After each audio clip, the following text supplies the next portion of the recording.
जय मां भगवती। आप सभी को नवरात्रि की हार्दिक शुभकामनाएं। आज से जो है 9 दिन का नवरात्रि का प्रारंभ हुआ है और आज मैंने सोचा कि कुछ बोलते हैं, कुछ बात करते हैं कि ये क्या है और हम क्यों मनाते हैं। क्या नवरात्रि का मतलब ये होता है कि केवल हम घर में अपना कलश बिठाएं, मंदिर दर्शन करने जाएं, या कुछ और भी है। ये तो जरूर है कि ये हर व्यक्ति को करना चाहिए अपने सामर्थ्य के हिसाब से और माता रानी को प्रसन्न करने का कोशिश करना चाहिए। लेकिन माँ को शिवा का शक्ति कहा जाता है कि वो स्वयं भगवान शिव की जो है शक्ति है, जिससे पूरे ब्रह्मांड का जो है निर्माण होता है, हर तरीके से पालन होता है। तो जब साधनाओं की पद्धति में जाएंगे तो ये देखा गया है कि हर मनुष्य में वो शक्ति रूप विराजमान है।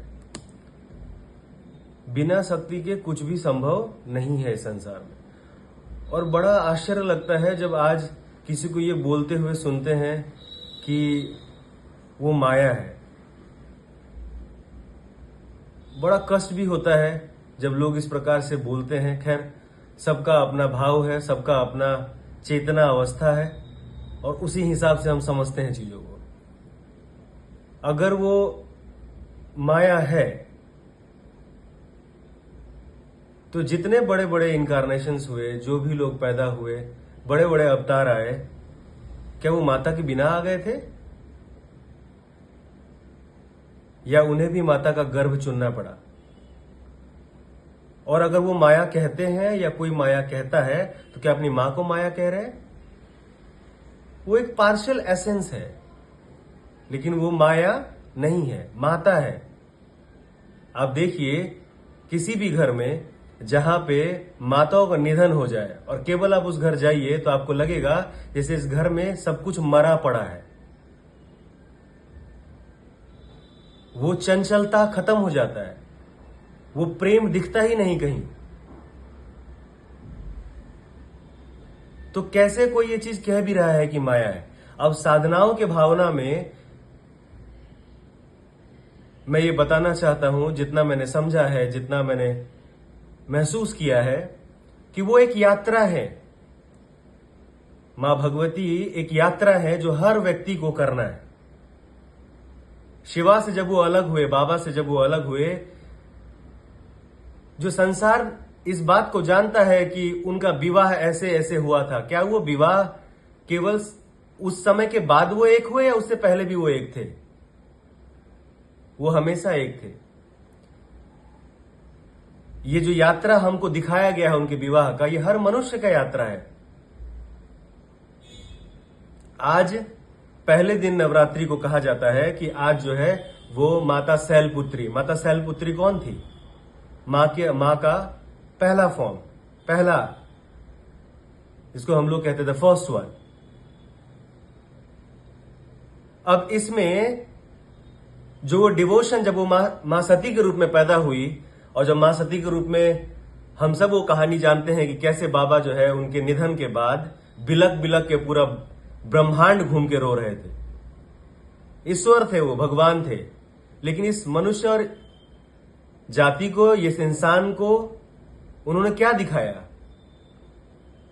कि देखो कैसा प्रेम तुम भी कर सकते हो।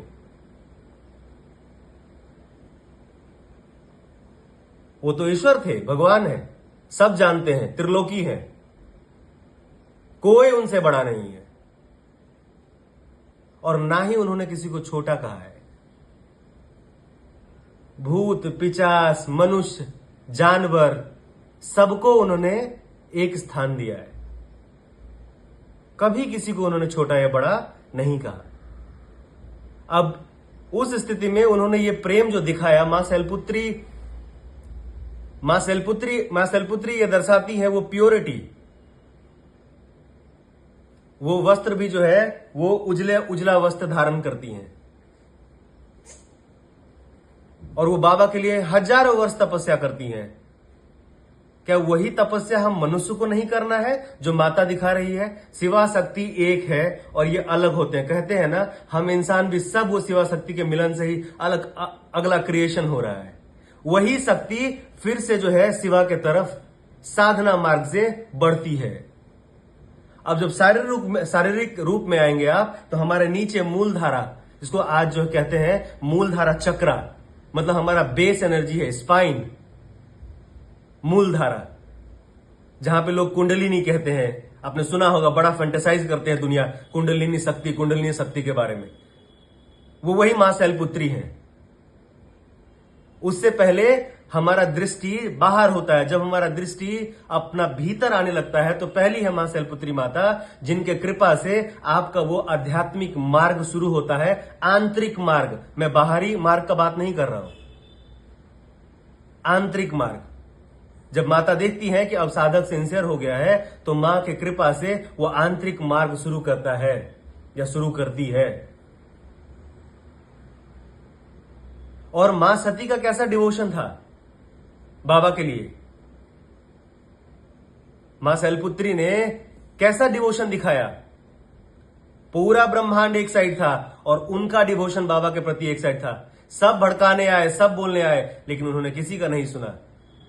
एक दृढ़ता था कि केवल विवाह जो है हम भगवान शिव से ही करेंगे और किसी से नहीं करेंगे, कोई भी हो इस ब्रह्मांड में।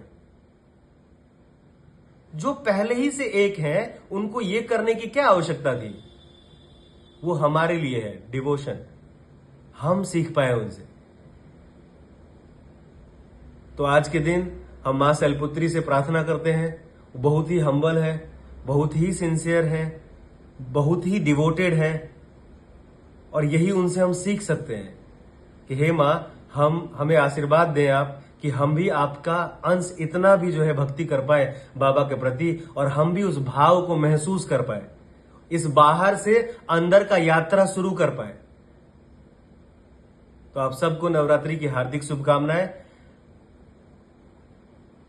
कोई भी पद्धति जब आप फॉलो करते हैं या कुछ करते हैं, सब सही है, कुछ भी गलत नहीं है। ये व्यक्ति का अपना अनुभव होता है, जो किसी को बड़ा और किसी को छोटा कह रहा होता है।